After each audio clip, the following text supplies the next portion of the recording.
Bonjour, Dieu te fait oublier toutes tes peines.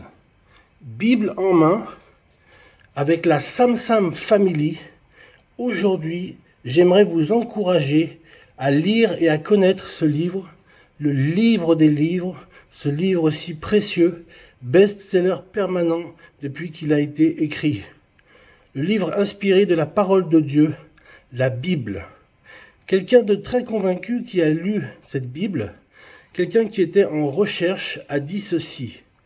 Si vous avez quelque chose de meilleur que le sermon sur la montagne, quelque chose de plus beau que l'histoire du fils prodigue ou du bon samaritain, si vous avez des lois et des règles plus nobles que les 10 commandements, si vous avez quelque chose de plus consolant que le psaume 23, si vous avez un texte qui révèle mieux l'amour de Dieu et qui parle plus clairement sur mon avenir, ton avenir, mon ami, alors s'il vous plaît, envoyez-moi ce texte au plus vite.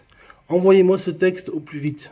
La Bible fait toute la différence dans sa pertinence, son actualité, dans sa vérité, dans sa puissance. Certains dirigeants chinois ont affirmé que bientôt on ne trouverait plus de Bible nulle part, que dans le musée de Pékin.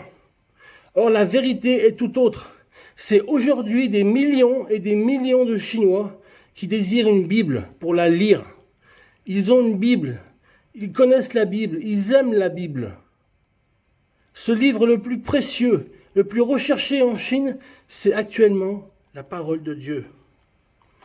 Parmi ces chrétiens chinois connus, il y a le pasteur Lam, un pasteur qui a plus de 80 ans et qui aujourd'hui, dans son âge avancé, après avoir passé plus de 22 ans en prison à cause justement de son amour pour la Bible. Mes amis, parce qu'il avait recopié, parce qu'il en avait une, a payé très cher avec ses années de prison, 22 ans je le rappelle, derrière les barreaux. Le fait d'avoir une Bible entre les mains, ce pasteur aujourd'hui raconte à quel point elle a été utile pour lui, pour connaître ce livre, de l'aimer et de l'avoir appris par cœur même.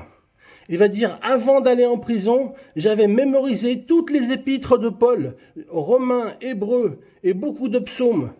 Pendant ces longues années d'attente en prison, dit-il, je n'avais jamais de Bible et on m'avait tout pris, mais je pouvais citer des versets par cœur pour m'encourager, pour m'exhorter. Rendez-vous compte de la ferveur de cet homme, de ce frère en Christ. Il poursuit en disant « La parole de Dieu m'a toujours fortifié pendant cette période.